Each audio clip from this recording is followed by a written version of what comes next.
Vai falar disso lá na frente, porque é dois renascimentos teu. A primeira pergunta que eu quero começar já, pra ficar uma audiência que eu aprendi com o João Kleber, é o seguinte. Você sofreu um acidente, todo mundo ficou sabendo, a coisa mundial, aquela coisa toda. Você sobreviveu ao acidente, a gente vai falar sobre o acidente daqui a pouco.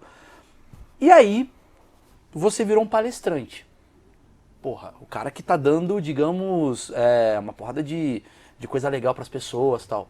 E aí tu tem que pegar uns voos pra fazer show, para fazer evento e tal.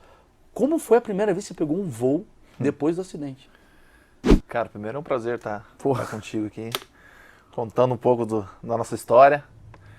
E eu peguei o voo depois, um dia depois, eu dei alta do hospital na terça, na quarta eu já estava voando, teve aquele jogo Brasil e Colômbia no Engenhão. E a gente acabou indo para o Rio para participar do jogo. Cara, foi muito... até hoje é difícil, sabe? Não tem como... Eu tenho algumas manias, né, em relação a isso. Mas, por um lado, também eu vejo assim, Maurício, que foi muito bom essa situação de eu pegar o voo logo em seguida, sabe? De eu começar a enfrentar os meus medos, né? E porque hoje, digamos assim, de alguma forma eu consigo lidar dessa situação um pouco, por um lado, mais positivo do que negativo, digamos assim, sabe?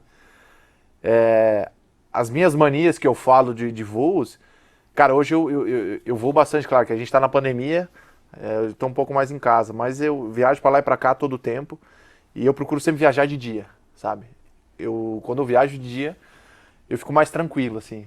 E eu tenho que sentar, tipo, na poltrona da janela, que daí eu consigo ver tudo que tá acontecendo lá embaixo. No dia do acidente, você não tava na janela? Eu tava, na verdade, eram 3 poltronas.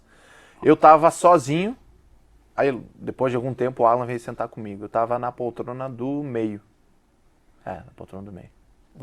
Você falou, na poltrona do meio, porque assim, você não lembra mesmo, assim, de detalhes do acidente? Cara, algumas coisas sim, mas o fato é que assim, eu ficava um pouco na poltrona como eu era grande, eu sou grande na verdade, eu era menor, né, mas o cara perdeu. Sabe que eu perdi tamanho, sabe, eu tive uma fratura, comprometeu bastante meu tornozelo esquerdo, que eu perdi o osso do talos e eu acabei diminuindo um pouco Aí você virou volante. Você saiu de goleiro.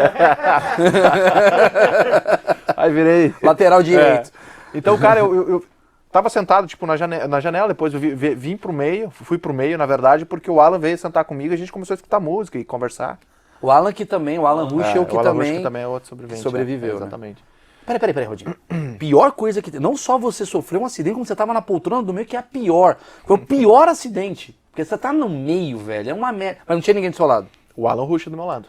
O Alan Ruschel ficou na janela. Não, o Alan tava no corredor. Mas na janela não ficou ninguém? Não tinha ninguém. Ah, tá. A gente tava entre a asa, assim. Tá.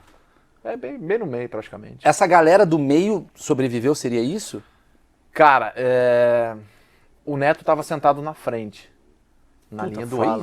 Foi isso mesmo. Só que os outros tripulantes, o radialista, estavam sentados atrás, lá pra trás. Que também sobreviveu. Que também sobreviveram, né? Tipo, o Rafael Renzo estava um pouco à frente e os 2 tripulantes estavam no fundo, sabe? No fundo, onde a tripulação estava sentado.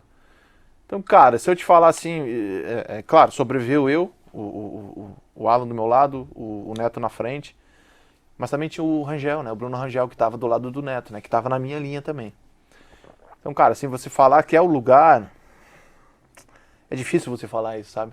De eu falar pra você, foi o lugar que eu sentei, que a gente sentou, né? Uma situação assim que é muito mas louca, assim. Mas qual que é a tua mania que você tava falando assim? Que você tem manias que você cara, faz ainda? A mania é essa, cara. Eu procuro, né? Eu insisto muito até pro pessoal da experiência, quando vai comprar alguma coisa de voo, pra mim, cara, eu preciso de dia. De noite eu sofro pra caramba. De noite. Você chegou a viajar de noite já? Várias vezes, que não tem muitas opções. Em Chapecó a gente não tem tantas opções de voo. Você não consegue chegar pros caras e falar, deixa eu te explicar uma história, pessoal. Tenta entender a minha situação. Não dá pra sair de manhã mesmo, assim. Cara, eu sei que é R$400 mais caro pela Latam, mas é que eu tenho um negócio diferente de vocês. Aconteceu um negócio? Acontecendo. Deixa eu contar a minha história.